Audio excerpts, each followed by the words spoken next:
listener production.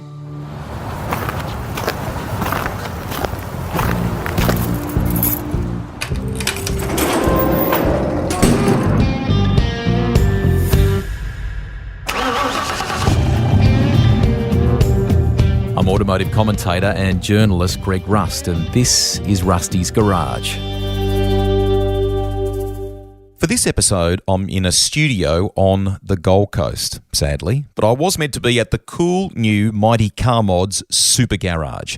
The public holiday for the Queen's recent passing meant a bit of a shuffle of jobs for me. I had to bring them forward. So I am determined to pay the boys a visit and check it out the next time I'm in their part of the world. But we wanted to get to this conversation. Mighty Car Mods, if you haven't heard of them, is a great Aussie automotive success story. Millions of followers on YouTube and Facebook.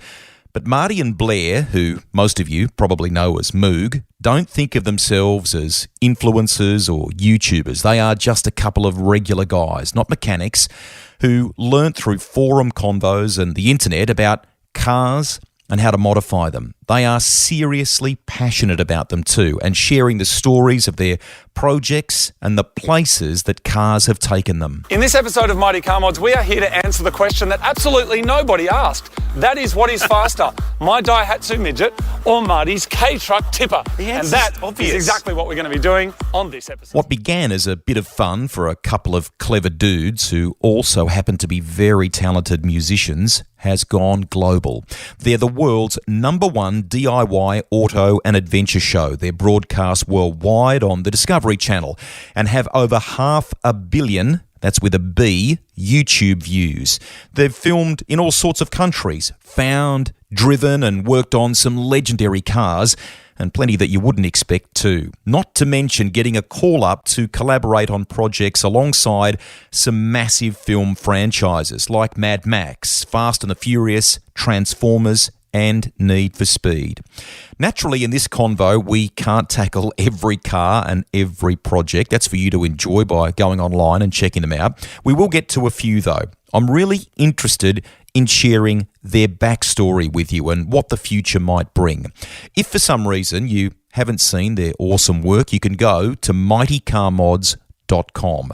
I started by asking them if they'd pause to appreciate just how far this whole deal had come. A couple of early adopters pioneering well before good internet speed, and it took off. Welcome, you two. It's nice to catch up again. We'll reminisce here and rewind the clock and what have you. But can we start by just saying, is there ever a moment nowadays where you pause and go, holy, what this thing has kind of become? Do you pause to soak it all up? Every day now, actually. Yeah, every day. This is Moog. I'm the one that wears the beanies and the hats. Yeah, all the time. I can't believe it because sometimes I think we can get so inflated numbers all the time now. We're kind of used to seeing how many singles someone sold or how many people watched a movie or billions of this and billions of that. But sometimes I think even with some of the smaller YouTube channels that might get 10,000 viewers, but they've got like a dedicated audience, if you imagine what those people look like in a stadium or in a field, it's a lot of people. And I think that's the amazing thing about YouTube now, that you get these amazing communities of different people that can really get into what they're into. You know, you can be into anything and people can follow it. And so I'm very aware of that and very grateful for it. Yeah, I forget, and then I'm reminded because when you got your head buried in a Honda Civic that's leaking and won't start and the immobiliser's wrecked and, you know, you're literally spending hours of your week just fighting with these shitty cars. Not all of them are shitty, but plenty of them are. Most of them are. You do forget because, and the good thing is you've got your circle of mates and people you know well who are going through the same stuff, and just living life and doing all the normal stuff, buying toilet paper, the things that everyone does. But yeah, sometimes you'll go to a meeting or event and there's so much enthusiasm, and I think it's really cool to see that in real life because as my good friend there was saying, it is easy to get caught up in numbers. Oh, we got 48,000 and 50,000 and 1 million, whatever it is. It's like there can be three, dudes or girls that show up to a meet or an event and are so excited about whatever that shitty Civic is, and they're just talking about it. It's such a big deal to them, and that's a really nice reminder. And I try to focus on that as a positive thing rather than focus on the fact the car's a piece of shit. Marty, you used in your answer there just a nice little term which I love, my good friend. How the hell did you guys meet? Where did that start? And Has, this journey when you are working so closely together on this journey, has it ever been tested, that friendship at all? I'll tell you quickly why he just said my good friend. It's because I've got two names. It's because Marty knew me first as Blair, which is my name that I do, that I've used for music. Blair Jocelyn, I'm a composer. That's right. That's me. But then I really like, old synths and different things. And I had a nickname as Moog, which was by music people that I got at uni. And so that kind of became a bit of a nickname that I use. And that's the name that I kind of use on the show. And that's the name that I'm known for mostly. How did we meet, though? We met as high school teachers at a school. Well, we were working in a music department at a high school. I was a music composition teacher, and Marty was running the recording studio there. And so we met first and foremost in a educational environment, working with kids and working in and around music. Awesome. We're talking to you today. You've got your own little studio because you guys compose, put together your own music for your clips. I mean, awesome to think that you're doing that now. Yeah, well, the music is a huge component of our show, and something that we've done all of the music for our show over the last 15 years. There's hundreds and hundreds of pieces of music, and in fact, there's so many that only this year, after 15 years of the show, there's been so much music that we've had to categorize it into different categories. There used to just be a folder that's called like the MCM music folder, and there's so much in there now. It's been broken out into hip hop, rock, orchestral, tense, whatever, so that as we're editing now, it's easy to find stuff. But I think it's, in a way, Mighty Can't Was has just been kind of one expression of our interest in trying to teach people and educate things, and that's how we met, and that's what we're still doing now. It's just a slightly different format. I think it's interesting that we're speaking on a format which would be a disruptor to radio about a format which was a disruptor to TV.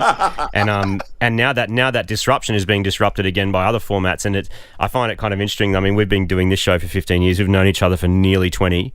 And yeah, like YouTube as a space is kind of quite mature now. Once upon a time, you said to someone, someone says, "Oh, what do you do?" I make videos for YouTube. For what? Because when we started, you couldn't watch YouTube on a phone, and now most people watch YouTube's on a phone. Over 90%, I think it is. Over 90%. So it's a big number, and so there's been so many changes in that space the whole time that it's sort of like. It's not like you can go, well, there's been 50 years of TV and we're in the golden age. It's like, is there a golden age? How long does it go for? All those questions. I mean, these are bigger conversations, but I find it very interesting that this is now something we speak about, even though, we met in a recording studio.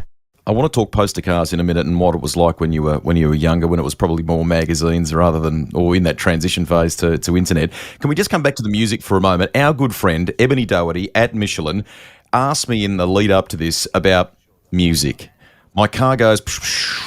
Right, what's the turd on the back seat? Can we share a little bit of some of these stories in relation to some of the unique music? You should play some of the song. Where are the wheels? Gone. Turbo? Gone. Drive shafts? Gone. Credibility? Gone. The stereo? Gone. Fresh air? Gone. The money? In the bin. So I messed up, and now you've heard. What's that in the back seat? That's a human turd. There's a million ants and salmonella. We're going to take the engine, and then we'll sell her. I've always loved music. And I've always been really sincere about the way that I write music, but at the same time I've been in bands, and Marty's been in bands as well. And it seems to be that you kind of, there's this sense of kind of, you're in a funny band, you've got your Weird Al Yankovic's and those kind of guys like doing, their kind of funny songs. And I think you can actually kind of be funny and sincere at the same time, which is a tricky thing, really. If you think of kind of... music, 95% of them are about love. There's actually a study that's done a couple of years ago. The songs are about love. We write songs about turds on the back seat, and things like that. And what's really interesting is because of the reach of the show, quite often the music is all written bespoke, so that we recently bought a car sight unseen off the internet. It was a green Honda Civic. It had a mouldy turd in the back, and someone had used the car as a urinal, and so we wrote a song called Turd on the Back Seat, and so we released the song. And because there's so many people watching the show, they go and download the music, and quite often, numerous times a year, we have songs that go number one on the iTunes charts in their categories, music that has been written for and released on the show. And that to me is really interesting, because in some ways I became more successful as a musician doing YouTube in that commercial sense than I was as a musician by myself, because there's the songs now have had millions and millions of streams or downloads or whatever that is, and that would have never happened if I wasn't buying cars that had turds on the backseat. That is a very funny video that listeners should go and have a look at. What did you say? I think at the time, not many, one of internet purchase, just what the hell drove that car? My thing is kind of search for cheapest and buy it now. You got to remember as well, like I think that regardless of technology changing, stories are universal and stories are beyond language, beyond gender, beyond race, beyond religion, all this stuff. Just a story about overcoming something. And so I think that while DIY, I mean, why is that relevant? Why am I saying that? Is because when we started, we were teaching people how to add CarPlay to a car. We're teaching them how to change their wheels, how to change a head unit. I gather now if you go and buy probably a Tesla Model 3, I've never driven one, but I understand that's kind of the common kind of affordable car now. How much are they, Marty? 50, 60 grand? Affordable if you're going for EV. Yeah, for EV. But the thing is, you get one of them or call it a Golf. People are not changing the stereos, right? They don't need to. Plus, the stereos are integrating all the climate stuff. They're integrated into the steering wheel. They're good. And they sound really good. You can option your car for an extra grand and get all these things. So a lot of the formative years of Mighty Car Mods of what we were showing people how to do are now unnecessary things to do with a new car. Do you need to add central locking? It already has it. Do you need to add wheels? You can option nice wheels. You know, all the safety stuff is there. So I think kind of as time goes on, and particularly as emissions clamp down, and that's probably, you know, another bit of the conversation, I don't know if people are going to have to modify cars in the way that they did in the past or whether it will even be legal, but we will always be interested in buying really cheap shitty old cars and seeing what we can find in them, even if it is a turd on the back seat. Hey, can we wrap up the music element of our discussion here just by talking about your respective backgrounds? Are you kind of classically trained? Is it what are you both respectively in a music sense? I did music since I was a kid, like the usual thing of, you know, school bands and all that sort of stuff, and then mostly was playing bass guitar. I was doing a lot of singing as well through high school. So I went to a performing arts high school and focused on music. I was also interested in the technology side of things ever since I was a kid. So, you know, recording studios, recording stuff back in the 90s when I was really getting into it. It was really hard to record stuff, as you'll hear, I'm sure. Compared to what it is today. So you really had to battle for it. And I'm like, there was a point in year 8 where I was sticky taping bits of wire together into a computer that the school had just got that was the first one that could record something in 16-bit 44.1, which is CD quality. And that was a big deal. And so like we hotwired this whole room in my school with my band so we could make our first CD. So I think I made our first album when I was maybe in year 9. So that's what, 14 years old? 15 years, something like that. And, you know, working out all the technology. So those two loves were sort of always there from the beginning. And then through high school, you know, still studying music, classical clarinet and classical singing was my thing.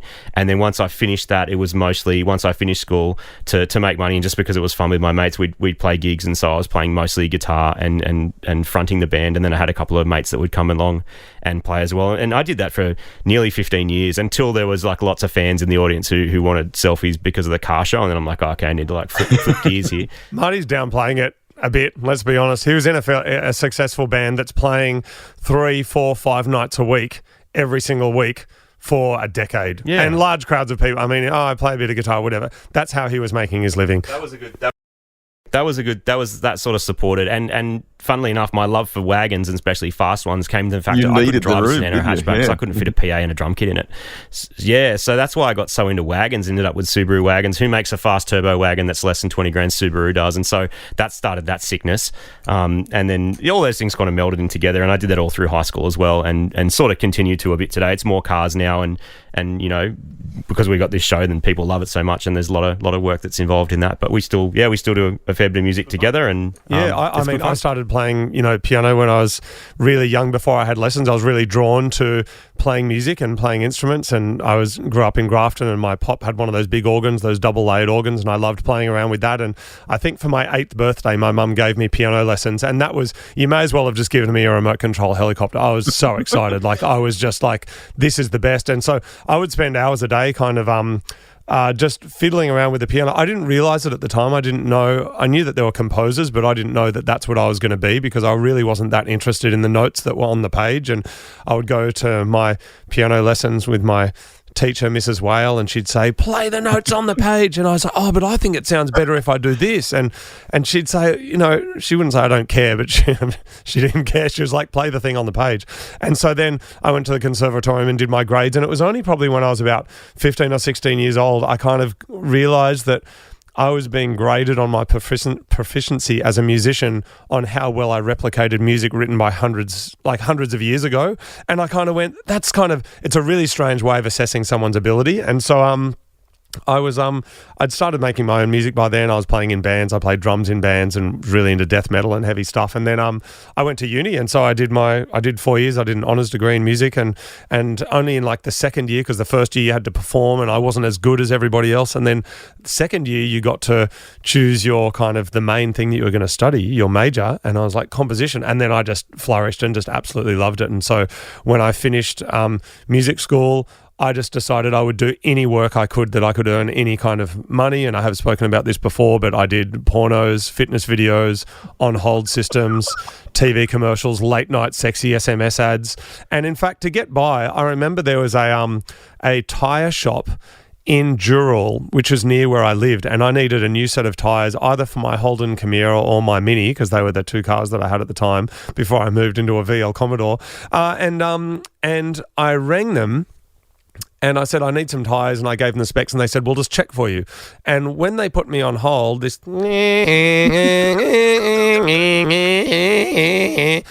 when they got back on the phone, because I had no money, of course, I said, why isn't it that when I'm on hold, why aren't I hearing more about your services? Because they said, we also do pink slips. And I said, you know what? I actually have a studio. I didn't have shit. I was in my bedroom. But I was like, I have a studio. If you want, I can do you an on-hold system. How much are the tyres going to cost? And they said, that's $250, so $1,000 or whatever it was. And I said, well, that's funny because an on-hold system costs about $1,000. So why don't I just come up and we'll have a meeting and we'll do a straight swap? Now, the way that we did it back then was that I had to buy and supply a little portable Walkman, and that would be plugged into the wall, and it would have a cable going out that would go into the phone system, and it would be my voiceover. And so I would make the thought now that actually for $1,000 you get original music, and whatever. Later on, Marty and I would be charging 10 times that to do some music. But anyway, and so I would make some music that I felt sounded like tyre shop stuff, and then I would say, do you need a pink slip? You've called Dural Tyres. Yeah, exactly. And it'd be really exciting, and it'd go something like this. It'd go, while you're waiting, I know you guys are probably calling for tyres. Did you also know we do servicing? Old cars, new cars, European cars. We've got you covered down at Dural Tyres. Come on down and someone will be with you shortly. And then the music would play again. And then sure enough, so I started going, well, music, no one ever paid me $1,000, but I started swapping music, and I would ring a bunch of companies whenever I needed something. And I'd say, just put me on hold for a second, I got to check something. And if they didn't have it on hold, I would sell my services. And I reckon I had like a 30% success rate. Of the 10 companies I spoke to, 3 of them I'd get through. And so I started making money, saving money, not making, well, I guess it's the same thing. I started saving money by trading on hold systems. Later on, just very quickly, then Marty and I took over a big studio in Sydney that did advertising, music for advertising, and then I moved on to another one from there, and I've written music for hundreds of different brands. And so I've written music for Mazda, Toyota, Visa, VB, the supermarkets, the banks. I've done hundreds of different music jobs, and then more recently the Netflix series Tales by Light, which is a beautiful documentary series where I've got to play big drums as the lion runs across the savannah and eats animals, which is great. So that's it. Music is definitely my first love, and I absolutely adore it. I think of it constantly, and when I get to drive around in a car and listen to music, that's like the ultimate of my two interests. It might feel like we've deviated a little bit from cars here in the discussion, but for those that are listening, I think this is the beautiful sort of melding of all the parts that you guys have brought together in what you're now doing in Mighty Car Mods. Firstly, just before early cars and poster cars on the walls and stuff, you spiked my interest with Chimera. Can we have a little bit more on the Chimera? I've never heard someone say that ever in my life. You've sparked my interest with a Chimera. That's literally no one says no Rusty, the one. only way I could have spiked your interest is if a Chimera is somehow superior to your first car, and I want to know before we go on, what was your first car, when was it, and how did you acquire it? And then I'll tell you my Chimera story. Beige 81 Holden Gemini SLX 4-speed. boarded around the corner. Yes, Marty's just fallen off his seat with excitement. Yes. The reason I the whole Chimera thing, I just can't recall the last time I saw one on the road. I can't, can you even find those at the wreckers anymore? You know Yes, why I that do. is, right? They're all broken, Rusty. They're all broken. They haven't survived. Do you know why everybody hated them so much, Rusty? Because, why philosophically people didn't like them is because it was the first front-wheel drive. Holden, exactly. Yeah. And Holdens were rear-wheel drive, man. They just were. Even the Gemini ones. And then in 1985, when the Geminis went front-wheel drive, all the Gemini guys lost their minds. Yeah, okay. What's this front-wheel drive crap? Yeah. Because at that point, it was crap. I mean, you go and drive a, Golf GTI now with a good diff in the front. I'm sorry, it's chopping every Chimera ever made. But no, back then they weren't great. But the Chimera was... mine only had 40,000 Ks on it, which I was really impressed with. I was like, this is mint. Because it couldn't go any further because it was too broken. No, give me a break. But here's the weird thing. Here's the mystery.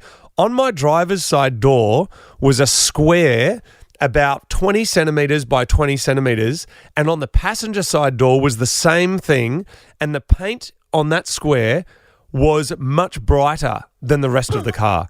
Now, that was a mystery that would later be solved when I met somebody who told me that car was a learner plate car that had actually done...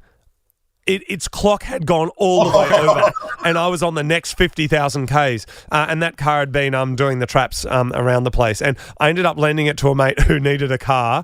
It broke down in Pendle Hill, and he left it there, and I got a call from the police saying, we've got this car, it's registered in your name, and what do you want us to do with it? And I said, can you get rid of it? And the Pendle Hill police just got rid of it, and I've never heard of it ever since. I didn't have to get rid of it, which was great. What's the first one for you, Marty? Come on.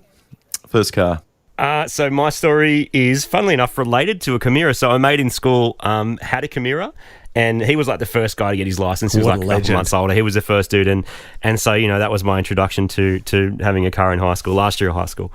And then he also worked at a bowling alley, and so we didn't have much cash, and I'd saved up a few $100 or whatever, and then he came to school one day and said, one of the dudes at work at the bowling alley is selling a Gemini. Do you want a Gemini? And I didn't even really know what it was. I mean, at that point, sort of reading some car magazines, I had an interest in it, but, I was mostly interested in getting my first car so I could drive around. And I said, okay, let us know. And so he asked the guy, and the guy said, I'll take $300 for it. And so I went home and spoke to my folks, and they're like, oh, yeah, that sounds like a good idea. I said, it needs some work. Like, great, you can learn how to fix it up. It's a good skill to have. I'm like, excellent. Can I just say, I just want to interject by saying how awesome are your parents for you to go home and go, a guy at the bowling alley knows someone selling a car for $300, and your parents said, that sounds like a good idea. That is some excellent parenting right there. Good. Because my mum's really into cars. I mean, she loves them. She had Volkswagen Beetles, and like she talks about all the time, she really got into her Subarus. She just sold her 2-litre turbo all-wheel drive Subaru that we modified with an STI engine for a Tesla. So she loves it. Anyway, that's another story. Anyway, back to the bowling alley. Back to the bowling alley. So I said, yep, sounds great. He goes, great. Be here on the weekend to pick it up. It's got no rego. You need a tow truck. I'm like, great. Never called a tow truck before. This deal's before. getting better as it goes on. So I went out to, I think it was Parkley, Sunny Holt Road, Parkley. And I rocked up there, and he goes, here's the address. And then we got to the address, and he goes, no, it's around the side. I think at that point, there wasn't even text messages. This is stuff I'd written down from a phone call. When you get there, just go around the side, and I'll meet you around the side. So when I got there, I looked up, and there's just like fencing with barbed wire everywhere. And there was a hole that he'd cut next to his little house inside this place. I don't know what it was, but the car was just sitting sort of outside the thing, and he ducked out from inside the fence, and he's like, yeah, here you go, mate. And I gave him his $300, and we put on the tow truck, and we left. And only later did I realise that it was some kind of correctional facility. The address he gave me was jail. And so I think he was going to jail or had just got out of jail. Anyway, it was a bright Kermit Green TX 9075 Gemini with a hot 1.6 litre in it. That I blew up exactly 1 year later. But I had to fix it. I had to get it through rego. It was big dramas doing all that, and it sort of inspired me to really learn how to do stuff myself. Because, that classic story of went to a mechanic sees an 18-year-old kid coming or 17-year-old kid coming, and basically, it takes him for 6 months worth of casual work just because he can. That happened, and a couple of times, and a few dealings with insurance companies and registration, all this stuff. So I learned very quickly that I need to sort of skill up and be able to work on it myself. So we fixed a bunch of stuff and I drove it around and I absolutely loved it. I put a massive stereo in it because I love music. I built an iPod in the boot because back then you couldn't get iPods and I wanted more than 18 tracks on a CD. So I hotwired all this old computer gear that I'd installed into the boot with a little keypad, and you had a list of 1,000 songs and you just pressed the number and then the song would play. This is in like 1990. Was anybody helping you, like in terms of the car's mechanical, was anybody helping you? Like, how did you know? There was no internet to check. Oh, there was very early internet. But not like forums full of info with recipes. There was like crappy forums that you know, do your dial-up modem and it'd take 3 days to load, and then you'd go and read a thing that someone... So a lot... I mean, also there was a big community back then, which is what I like about YouTube stuff now. There's a good community then of people who would help you. So my engine won't start, something's going on, cool, try this, try that, you know, get some manuals, go to the library and get manuals, and a bit more old school, but definitely internet was the dawn of that time, which is why I'm very much attached to being able to help people out, because I got a lot of help myself.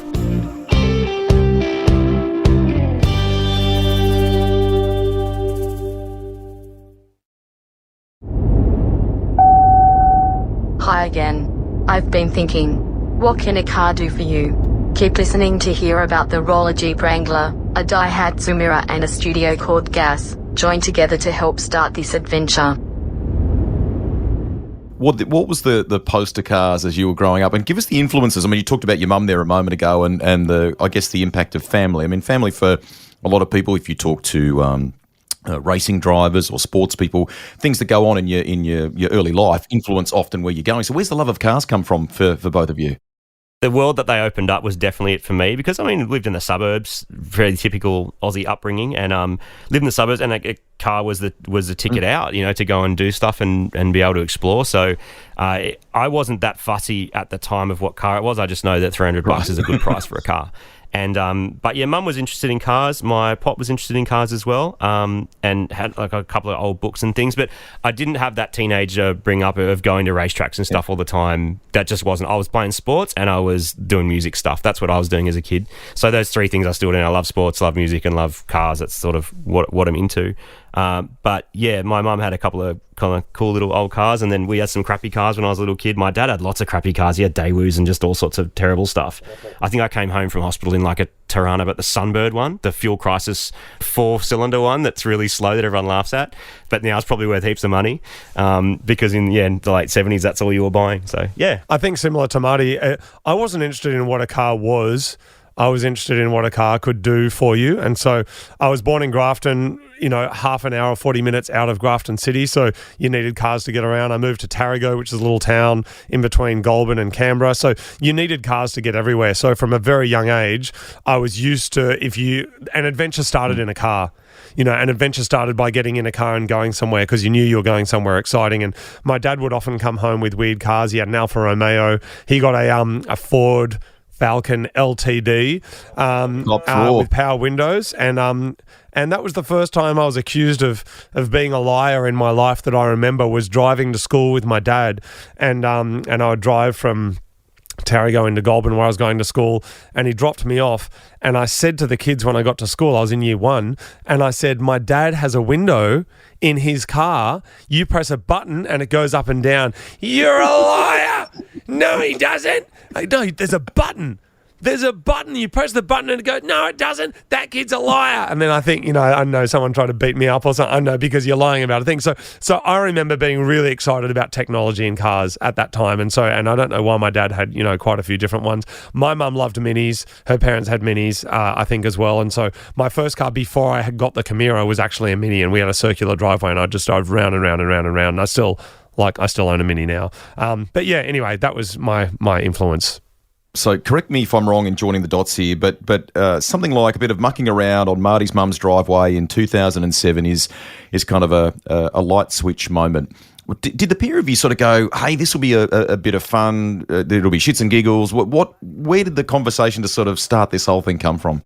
That's a very good question, Rusty. I'll tell you exactly what happened. So I often pendulum between these two various states of car stuff. So one week I'll be like really excited about going four-wheel driving, and the next weekend I'll want to take a Lotus to a track day. Like that is just, and I can't just sit in one camp. I'm going between the two of them. And so I bought a Jeep Wrangler, and that's not something I often speak about that much for reasons known to those who know.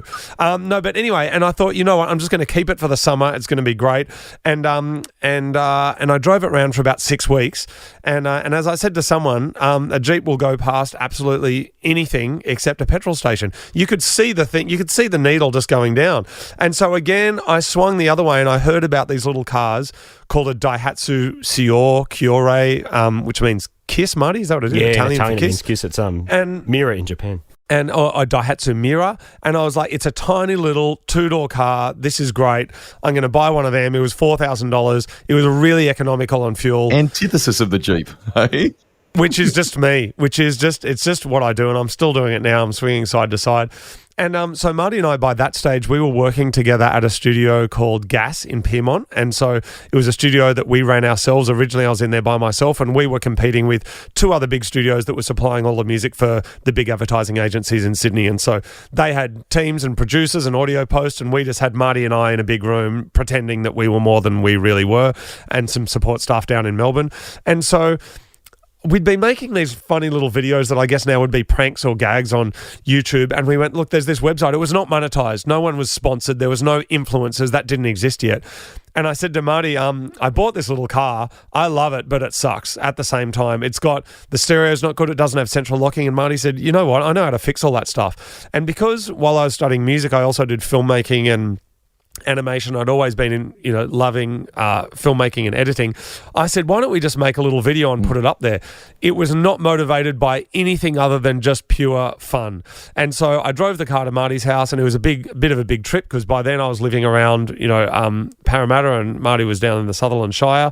And so we'd drive over, and basically the idea would be that I would present, hi, how you going? My name's Moog. I've got a little car, and we're going to get someone to fix it up. This is Marty.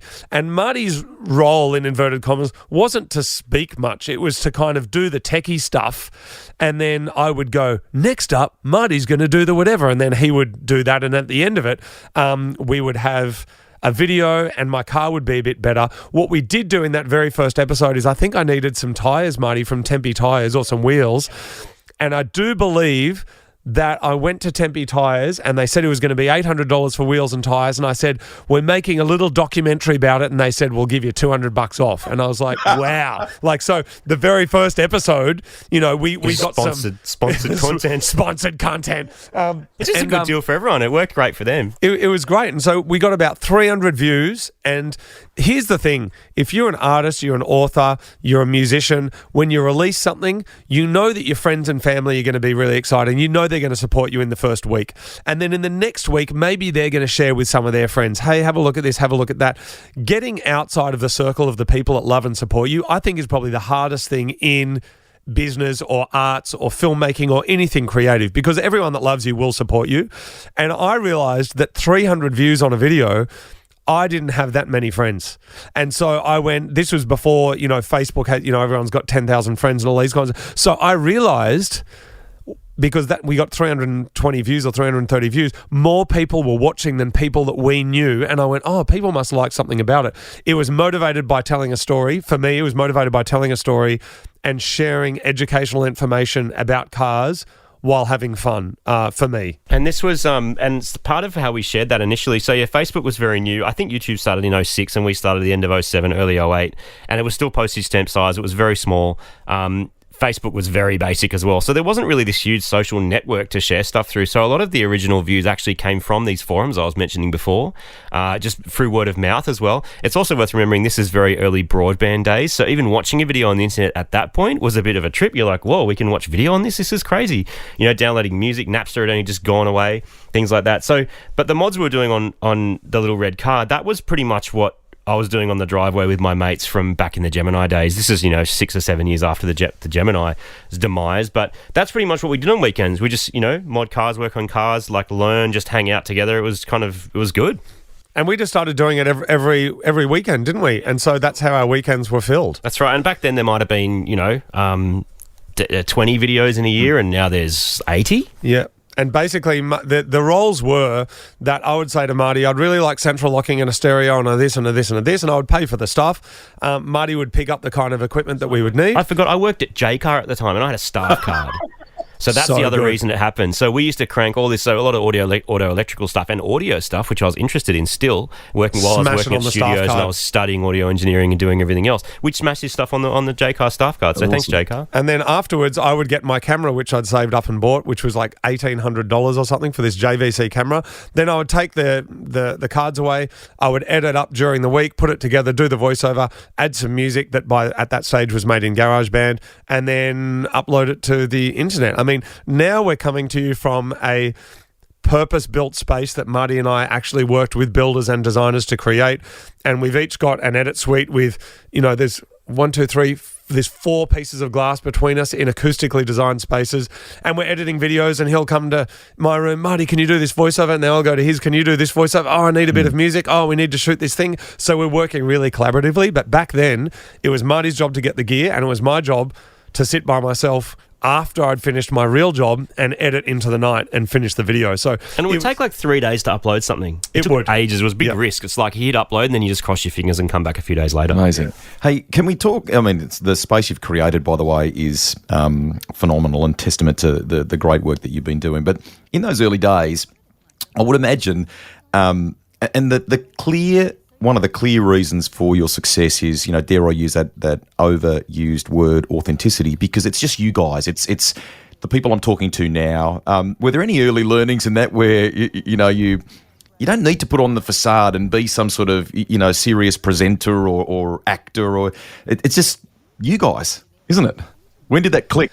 Yeah, I think we didn't know how to. I think now, if you kind of look at, there's books on how to be an influencer. There's books on how to be... I mean, sitting here talking with you now, Rusty, like when we met you for the first time, you are just so good at what you do. Your research is excellent. Marty and I stopped doing interviews a couple of years ago. We don't do them anymore, and so we just don't do them, for a variety of different reasons. Mainly at the time that we stopped was when everybody wants to be a millionaire on the internet, and Marty and I were seen as a success story, and we'll tell you how to do it. Overnight success. You can be an overnight success. You just need to work for 15 years or whatever. But the thing is, what you do comes really naturally, and you're obviously super experienced and you know your stuff. That's really clear. But there are books that will try and detail how you can formulate yourself to do that. But I would argue that it's your experience and you as a person that is making your show successful and makes you really good at what you do. Because each time I talk to you, I go, he really knows his stuff, And so I don't necessarily really know my stuff to the degree of a master mechanic or even a normal mechanic that's kind of doing it every day. But what I do hope is that I can be authentic in terms of my enthusiasm and my interest around cars. And I think that's what it's always been. And how to communicate it. So one of the biggest things that people sort of take for granted these days, there was no front-facing cameras. I know I'm coming back to the technology side of it, but partly what we've been able to do is the technology of the time, as it was quite new, we've been able to utilise it. So there was no front-facing cameras. No one was taking selfies. They were years away. And people were shy being on camera. So it was actually a big deal. I can still remember the feeling of going, what, we're going to film it? That's weird. Isn't that what happens on TV shows? And so there was that democratisation of that area. And you point a camera at someone, they'd sort of freeze up. Now, it's like everyone's got a phone in their pocket and they've got, some social media thing going on and they're selfing about what they did that day. In fact, Marty, that's a good point. That's it's a the opposite, isn't it? major change. People liven up now when there's a camera on. They do. And I remember, because if I go back and watch those first ones, which feel a bit cringy, but also it was a long time ago, like, I'm proud that we managed to do it, but I do also remember sort of being a bit like, oh yeah, then we're going to put in the central lock. And now I would try and project it a bit more and understand that the audience you're talking to are very interested in it and try and communicate it. And it comes back to what we were just saying then about, it's not just knowing it like a mechanic. I don't assume to be a mechanic or have all that knowledge. I've got a lot of experience from DIYing for like 20-something years, but it's also being able to communicate in a way that people understand. I always try and think about, I'm not talking to a crusty 56-year-old mechanic who's been there and done that. I'm probably talking more likely to a 20-year-old dude or girl who's like, I got my first car, I want to do a bunch of mods, what do I do? And a bit confused about where to start, like I would be if I watched a sewing video. That sense of community, you're talking about forums and some of the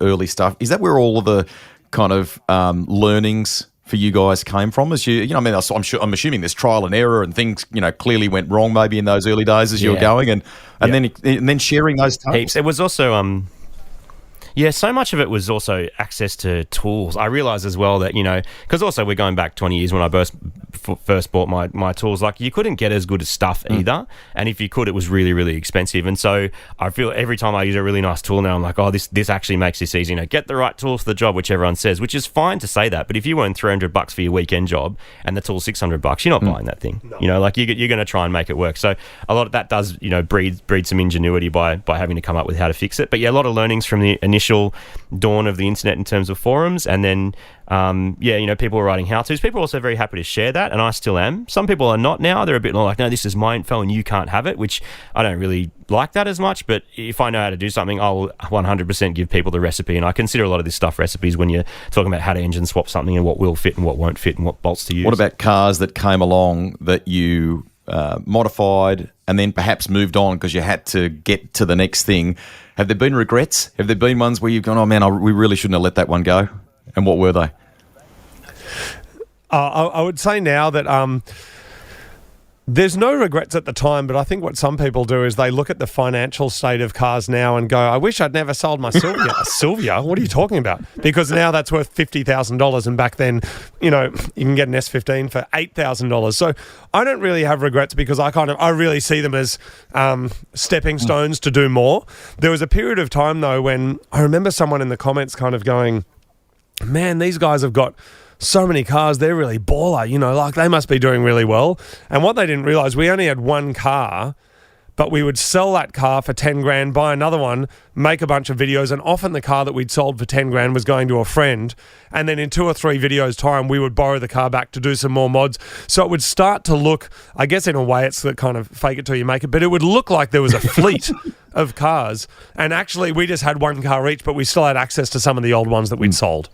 There's probably one or two, but yeah, I've very much learned now that the car is, a metal mechanical thing. It's the experiences you're probably more thinking of. And I know people get very nostalgic, especially as they get older, about going, oh, that was the best car. No, you were just having a really good time. You had your mates around, maybe you had a girlfriend or boyfriend, you're like, who knows? There's all these sort of things that people tie back to. It's probably more about the time than the car. In terms of just good cars that just worked really well. Yeah, there's been some where I'm like, how did that thing survive? Like we just smashed it. We did so much with it, and it just loved it. And then there's been one or two lemons, but I'm just slowly sort of what I keep coming back to. And I mentioned it earlier about the wagons. Like I keep coming back to this car that can do so many things well, and the technology that's out there now to make stuff fast is just incredible. Like what you can do and the parts you can buy and how inexpensive it is to do something really good is definitely what's changed. I feel like when you're younger and you're getting into cars, in a way, when you can afford the car you want, I kind of look at it philosophically like your car is a machete, right? It has one tool. It does it really well. You go into the bush and there's all this stuff. You just cut. But I feel like as you get a bit older, your machete has to turn into a Leatherman or a Swiss Army knife. And so what I mean by that, a Lotus is a machete, right? It just cuts around the track really, really fast. You don't do your shopping in it. It's not great for date nights. Ask me how I know. It's not great for daily driving, going over speed bumps and stuff like that. Whereas you go, okay, well, what is really good for that? Cool. Let's choose a base model Golf or a Focus or something. That's great for going and getting your shops and doing all the different things you need to do. Then you go on a date night and your girlfriend goes, this car's boring, and you go to the track and it's not that fast. So you kind of I'm swinging between these two things, and eventually I think as you get to a certain age, you realise why everybody is driving dual cab utes, and you realise why people are driving Subaru wagons, WRXs, Golf R wagons, because they are really this Swiss Army knife that does a whole lot of things really well. But that's a very sensible way of looking at things, isn't it? Which is a bit boring. Some people just like cars that are red. Yeah, that's true. Yeah, I like the red one.